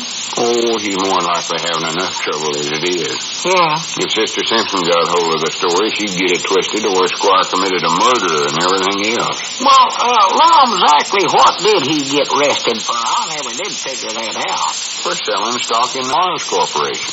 Well, what's wrong with that? That's legal, ain't it? No, not when they ain't actual no corporation. Well, there was a corporation, though. I was vice president of it, so there must have been one. No, there wasn't. See, Squire never got it incorporated. He just told us he did. Then he got them stock shares printed up in some little printing shop. Well, I do know. It wasn't worth a penny. They weren't. He's selling them for $10 apiece. Oh, and that's what they arrested him for, huh? Yeah, that was it. Dog, it's a lucky thing for us that we weren't able to sell none of them things, Lum, or we would have got arrested too, wouldn't we? Yeah, that's right, ain't it? Why, sure. Yeah, I never thought of that before. But wait a minute, though, Lum. We was officers in that corporation. Ain't we just as guilty as Squire? Well, ordinary we would be, yeah, if it was corporated. But it wasn't, see. Yeah. And another thing, Squire saved us from that. He never knowed he was doing it, of course. Well, how'd he do that? Well, you see, he thought that Mr. Corey was a big financier fella. He never knowed he was a detective, of course. Yeah, I know that. So old Squire was trying to sell him this stock. And he wanted to get all the money for himself, so he told Mr. Corey, me and you didn't actually have much to do with the corporation. Said it was all his own idea. Doggy, old Squire sure talked himself right into that, didn't he? Well, he done talked himself right into the Yes, kingdom. sir. You know, the more I think about this, the more I realize just how lucky we was, Abner. Lucky. Well, we're lucky we ain't in the penitentiary, and we're lucky we never got blowed to pieces in that rocket ship. Yeah, Doggy, I still get the shakes every time I think how close we come to getting blowed up, I went over to that vacant lot this morning. You know, there ain't a single piece of that rocket ship left. Not even a little bitty splinter of wood. Well, I found a couple of pieces of it clean over there by my place. You did? Yeah. Ezra Seastrong found part of one of the wheels in his garden this morning. Oh, swan to goodness. Well, I'm glad it's parts of the rocket ship, not us, that they're finding all over. Oh, yeah. Of course, I'm still sorrowful we never got to make the trip to Mars. Well, I ain't. I'm glad we never got started even. Well, I didn't exactly want to go there long, but don't forget we still got all them bills to pay, and that was the only way we was going to make enough money to pay them was being celebrities and writing books about our trip and all that. Well, we'll just have to figure out some other way to make money. Do you know what I found out about Mars this morning? Found out? You mean something that ain't nice? No, this was in the almanac. Oh. Grandpappy Spears run across it and showed it to me. Uh-huh. Mars is about 240 million miles away from here. 240? That's what it says. My doggy, that's farther than Kansas City, ain't it? Of course it is. Me and Grandpap got to figuring, and we discovered that if we went 100 miles an hour, it'd take us about 100,000 days to get there. That figures about 274 years. Years? Yes, sir. Is that for the round trip? No, it's just one way. For the land's sake. Let's see here. 2 times 274. 48, 7, 14. What do you figure? Doggy's long, we'd be over 500 years old by the time we got back to Pine Ridge. Of course we would. Well, I'm glad we never went neither then. I admit that we'd be celebrities all right and get rich, but Lord me, I'm feared we'd be too old to enjoy our money. Enjoy our money? Yeah. Why, we wouldn't even be alive. No, I reckon we wouldn't that old. Well, sir, it just appears like whenever a fella comes into a heap of money that way, he just starts living too high and pretty soon just kills him. Well, I don't mean that, though. I recollect old Frank Euclid. He come into a fortune when his pa died. Had at least $600 or $700. I don't know exactly how much it was, but I know he had a lot of money. Well, howdy, Cedric. Howdy, Mr. Abner. Howdy, Mr. Lum. Hello, Cedric. Say, was you fellas' valises blowed up in that rocket ship yesterday? Oh, my, yes, everything was, Cedric. Even them expensive scientific instruments that the professor bought. Oh, doggone it anyways. I was fixing to borrow one of them. Borrow one? Yes, Mom. What do you want with a valise, Cedric? You going on a trip? Yes, Mom, I reckon I am. Well, take my advice and don't go to Mars, Cedric. You'll be 500 years old time you get back here. No, Mom, I ain't going there. No, I wouldn't. Don't think I'd mind the trip to Mars, but it's that getting started that worries me. Oh, yeah. Yeah, that is sort of a sudden start, using that dynamite. Well, whereabouts you going then, Cedric? Oh, I ain't for sure. Ain't made up my mind. No. Some big city, that's all I know. Big city? Yes, Mom. Pine Ridge ain't big enough no more, I don't think. Well... Wait a minute, Cedric. What do you mean Pine Ridge ain't big enough? What are you getting so big-headed about? I ain't getting big-headed. It's the same size it always was, I think. I'm just trying to be patriotic, that's all. Patriotic? What are you talking about, Cedric? Well, this here. This is a A-book. I believe that's what they call it. It's got stamps in it. Oh, stamp album. You starting one of them, Cedric? Wait a minute. This ain't no stamp album. It's a gas rationing book, ain't it, Cedric? I don't know. All I know is they said each one of them stamps is good for 4 gallons of gasoline. Well, I do know.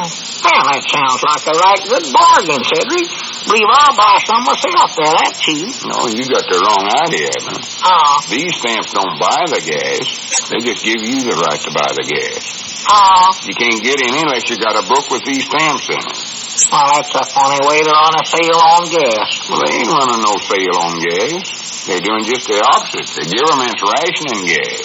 Rationing it? Yeah. Why, that's silly.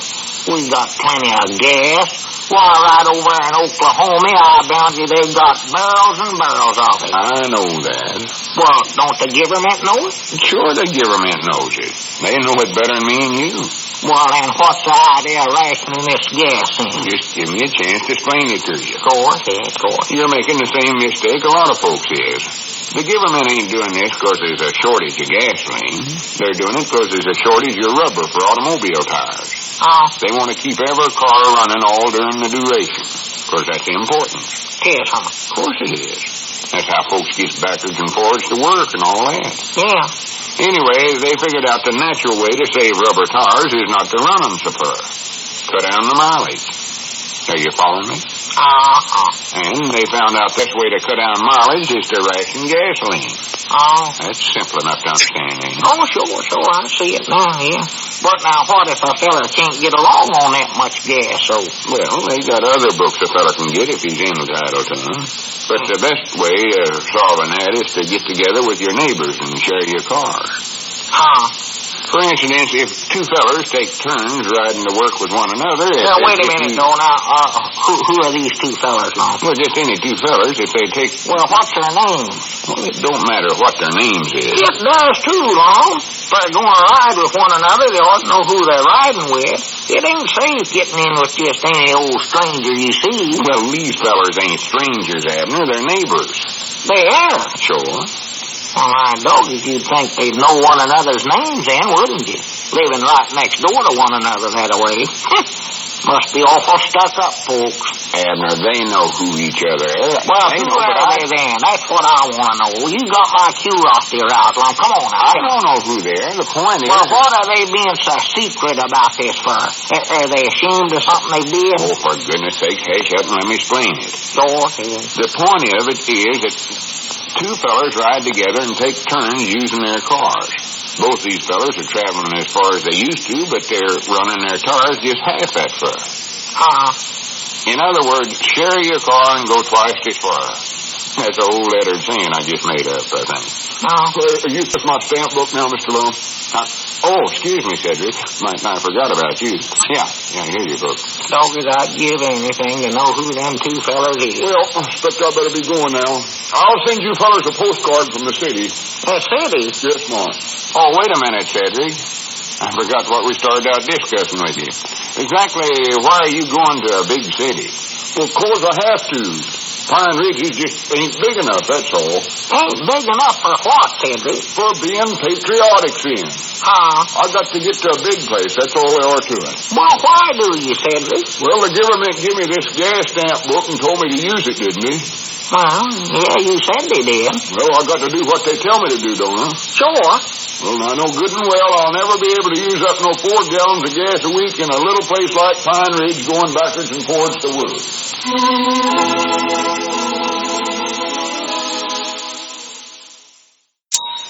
That's Rennie's, Abner. I believe that's our ring. Doggies, Lum, I believe you're right. I'll see. Hello, jot 'em down, Store. This is Lum and Abner.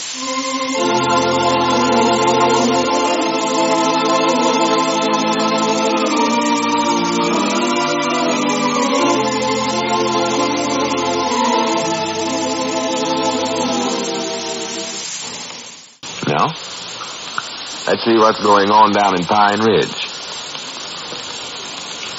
Well, all that remains of the fabulous trip to Mars now is a large stack of bills which Lum and Abner have accumulated while building the rocket ship. Squire Skimp, the ex-treasurer of the non-existent Mars Corporation, is no help in this matter, inasmuch as he's evidently still in the hands of the law. As we look in on the little community today, we find the old fellows in their jot-em-down store and library, checking over their accounts receivable. Listen. Yes, the old Masters owes $4.82. Check. Bessie Blevins, $2.10. Check.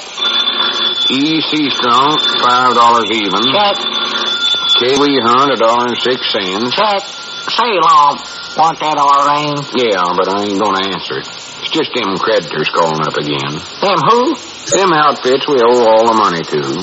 You know, them bills for all the stuff we bought for the rocket ship. Oh, damn, yeah.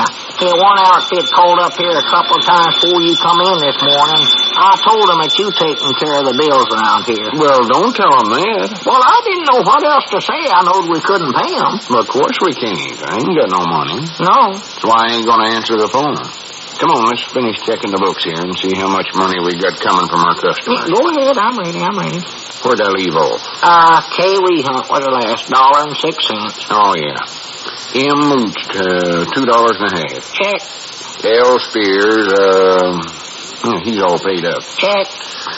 Milford Spears, 7, Abner, 6. Check. All right, Granny's Abner, how many times have I told you and Grandpap to stop keeping score of your checker games in the charge book here? Mom, I don't know how them things always gets in there. Well, you put them in there. That's how they get there. And I don't want that to happen again. Do you understand? Well, don't tell me. Tell Grandpap. He's more likely the one that always does that. No, he ain't no such a thing. This is in your handwriting. It ain't neither. Abner, don't argue about it. Just add up them figures. Now, is that all of them? Yeah, let's see what they add up to a total of. Yeah, all right. You see, 8 and 9 is 19, plus 3, 23. I sort of hate to ask all these folks to pay up their accounts, but we got to raise some money to pay them bills some way. 6 and 9 is 19. 4 makes 4. 5 and 6 and 7 is 17. Pull down 1, push back that 7 there. That's the phone again, I believe, Mom. I know, I didn't hear it. I ain't going to answer, Joe. Wish I'd never heard of Mars or of a rocket ship. Come on. 5 is 25. Bring down the 2. For goodness sake, you got that added up yet? I'm doing it over just to make sure I got it right. Well, hurry up. Any half-grown youngin' in the first reader could add up a few numbers quicker than that. 1, 2, even Cedric. 7. Or no, I reckon that's going too far. 1, 7, 2. There, I got it right there. It's about time. How much do they add up to? $51.72. Granny, is that all? No, $86.09. Well, where'd you get that figure? That's how it come out the first time. I believe we ought to use that one. That's bigger than that first one. Well, it don't matter which one we use. Neither one of them would do us much good. We owe more than $600, Abner. $80 ain't going to help much. I can tell you that right now. Well, I don't believe we can collect all that 80 neither, Lum. Now, you take that Ulysses S. Quincy there. I know he'll never pay up his bill. No, I know he won't. Skimp won't pay neither. Now, dog is there's a fella that ought to be paying these bills. I believe we ought to make him do it too, Lum. He agreed to take care of them once. Yeah, I know, but we was the ones that actually ordered this stuff, though, Abner. Us and Professor Sloan. Squire's got something else to pay right now anyway. Leastways out here he has. What do you mean? Well, Dick Huddleston said he heard that some judge at the county seat, or whatever it was, fined Squire awful big fine. For selling that unlegal stock? Yeah. I think the judge gave him a jail sentence, too, but then he suspended that. Well, I do more. More likely Squire talked the judge into doing that, too. Yeah, more likely. Yeah. Anyways, he's out on prohibition now, or something like that. But he still has to pay that big fine. Doggies, that's just good enough for him. He had it coming to him. Yeah. Maybe someday Squire will learn himself that you can't go against the law and get away with it. No, sir, they can't do it. The law will get them every time. Every time. I wish they'd stop calling up. It's going to drive me stark raving mad crazy. They ought to know by now we can't pay no bill. Yesterday, when one of them called, I told him he'd have to give us some time to raise the money, and he said he couldn't give us no time. Said the government wants everybody to keep bills paid up. Government? Oh, my goodness. That's what he said. You know what's liable to happen here, Abner? Me and you are liable to wind up in the penitentiary instead of Squire Skimp. Now, Long, I don't say that now. Might as well face the facts. Granny's out of a big chump to ever get us in this mess in the first place. A chump? Yes, sir. Capital C-H-U-M-B, chump. It just ain't no other word for me. Well, now, Lum, I don't think you're a chump. Not a big one, anyway. Yes, I am. Or it never to have fell for this rocket ship idea. Or it never to have got carried away by all that prittle-prattle Professor Sloan told us about going to Mars. Well, you reckon that professor got us into this on a purpose, Lum? Oh, no. He's a nice enough feller, Abner. He wouldn't do nothing like that on purpose. His trouble is that he's Test. No, he ain't taste. He's more the dreamer type. Dreamer, huh? Yeah, he sits around and gets big fancy ideas about things that couldn't be done. And even if they could, they wouldn't work because there's things that never would be done. Even if they could work, because they won't work on the matter. Well, anyways, in other words, he's Hatched. Yeah, I reckon that is one way of describing him. That's him. Ain't got all his marbles. No, sir, he ain't. Some of his spokes missing. Behind the door when the brains is passed out, that feller. Well, he's brainy, Abner. Too brainy, facts is. Well, whatever he is, I oughtn't to listen to him. I know that. That's a big chump for doing it. Well, I must be a chump, too, then. No, you ain't. I'm the only chump around here. Lum, I was mixed up in this just the same as you are. Don't forget that. Yeah, but I was the one that talked you into it, Abner. Leastways, you had enough sense to want to stay out of it. Of course, you might be a little chump for letting me change your mind. Yeah, I believe that's what I am, a little chump. That's just about it. But I'm the champion chump of the whole world.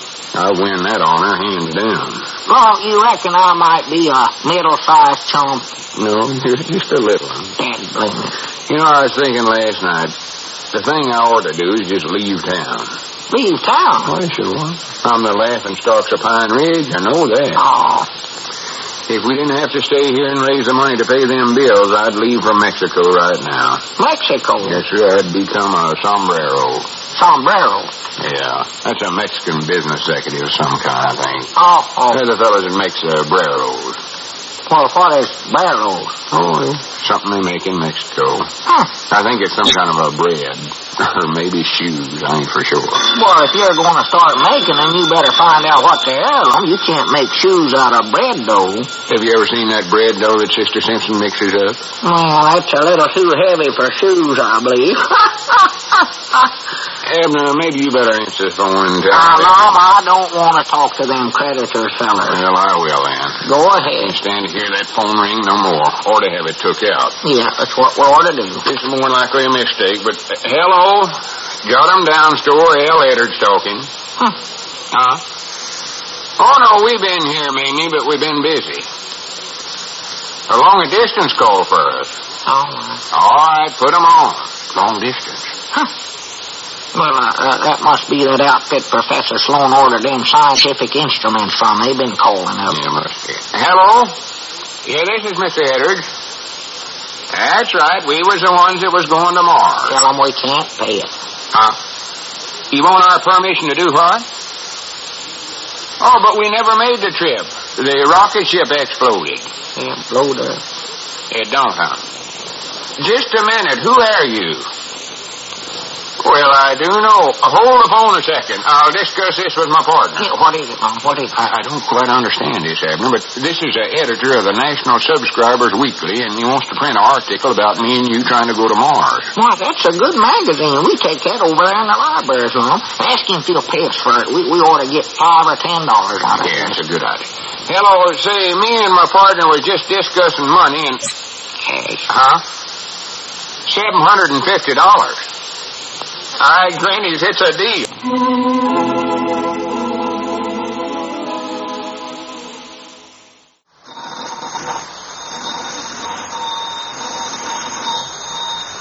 Granny's, Abner, I believe that's our ring. I dog his Lum, I believe you're right. I'll see. Hello, jot 'em down, Stone. This is Lum and Abner.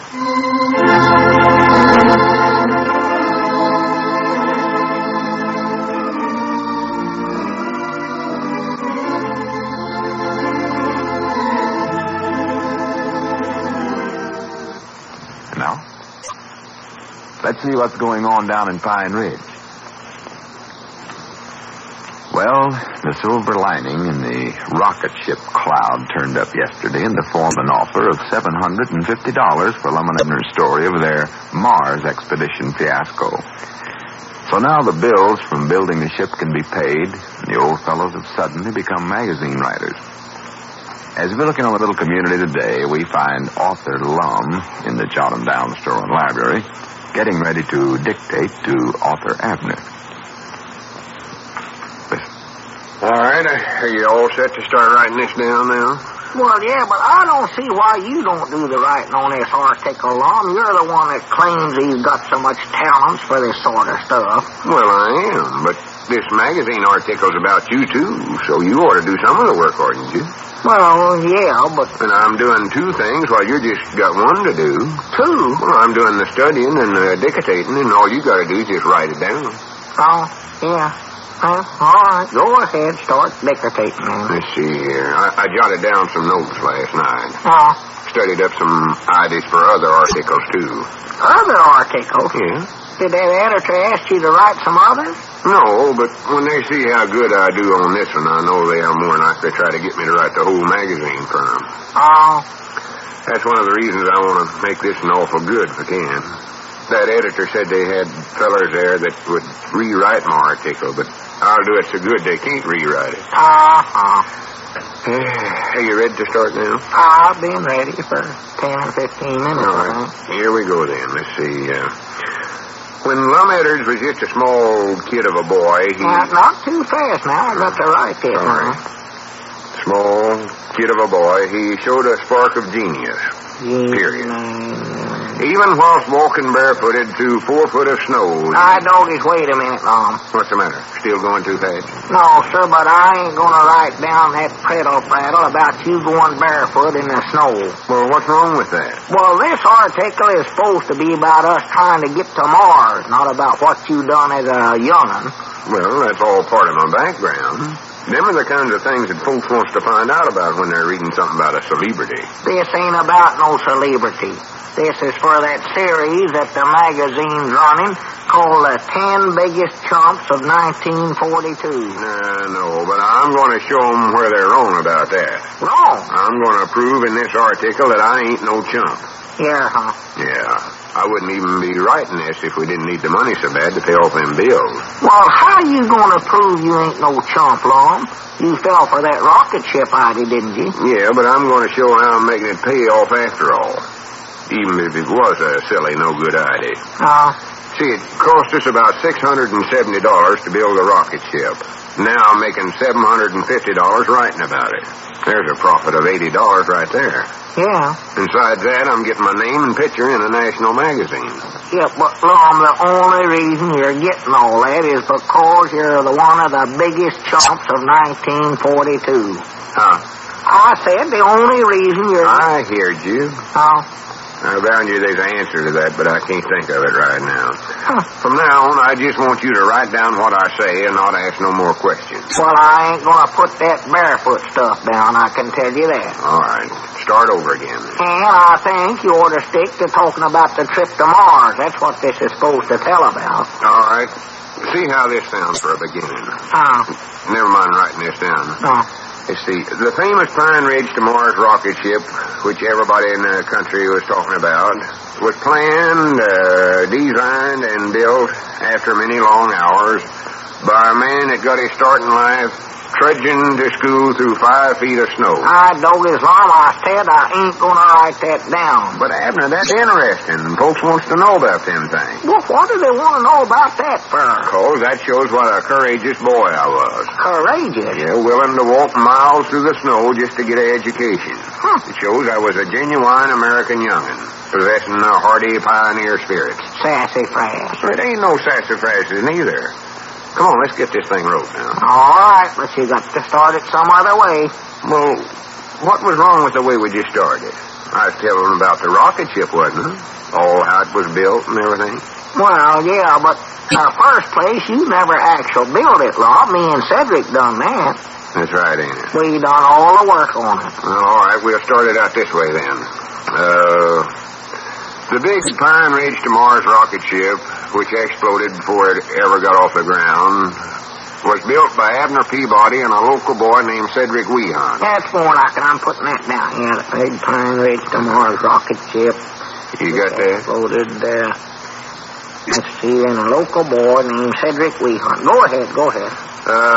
Most scientifics now agree that, let's see how I say that. It never would have exploded if it had been built by a man that possessed American genius and a hardy pioneer spirit.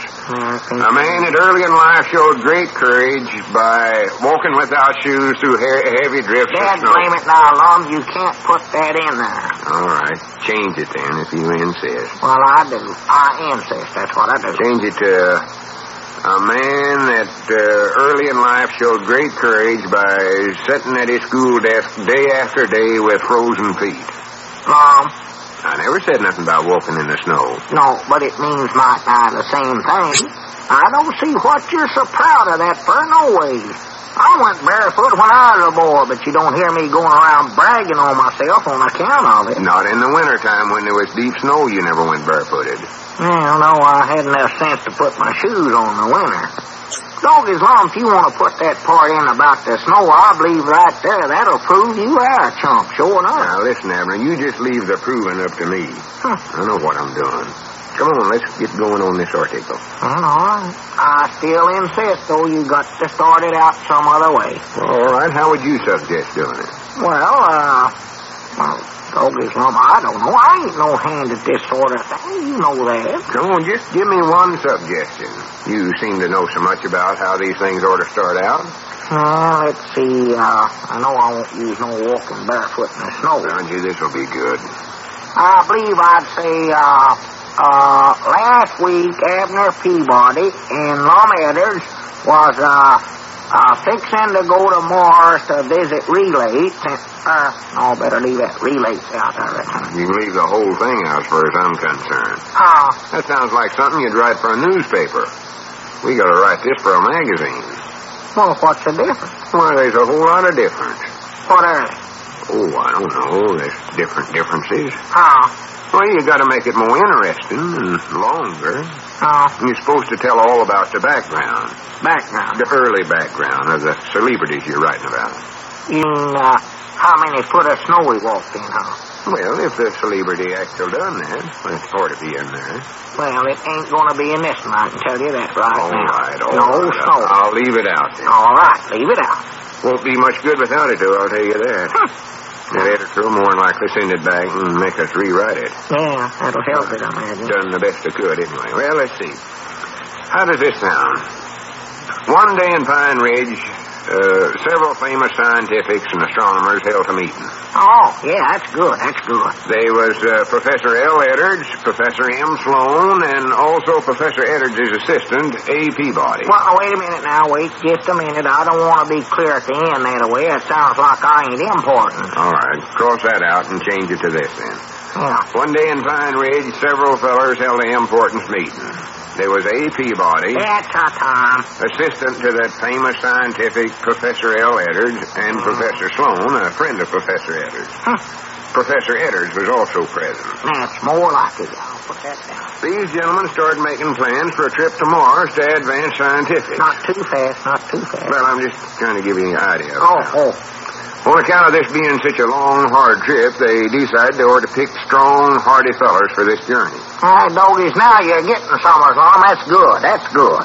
Also, on account of Mars being noted for being such a cold planet, on account of it being further away from the sun, Yeah. it was decided to pick a feller that had trained himself as a small boy to stand cold weather by hiking to school every day. I quit. Now, listen, Abner, you write this No, down. sir, I ain't gonna do it. You got to leave that walking in the snow out. Are you going to do what I tell you, or ain't you? No, sir, I ain't, and that is final.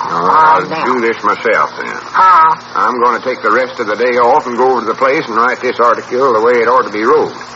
Get me my hat and muffler off in the water. Well, now, wait now, Lum. Sit down now. Don't get mad about it. I ain't mad. Yeah, no. I ain't no such a thing. Yeah. I just realized that the only way to get something did is to do it yourself. I've always said that. I told you to get me my hat and muffler. Well, now, Lum, this told All right, I'll get it myself. Now, listen now, Lum. Don't go over there to your place. I'll help you write this any way you want to. Come on, sit down. Now, you had your chance. You said you didn't want to do this, and I ain't going to force you into doing something you don't want to. I just never liked that walking in the snow business. Now, I'll see you tomorrow if I get done writing. Well, now, wait a minute, Lum. You can write right here at the store. No, that magazine editor can't wait around here while me and you argues about every little point. I'll see you... Uh-oh. Oh, Swan, do goodness. What's the matter? Dad, blame it anyway. Well, I reckon I can't go home after all. What's the trouble, Lum? Well, just look outside there. Huh? Starting to snow. Can't walk home through that stuff.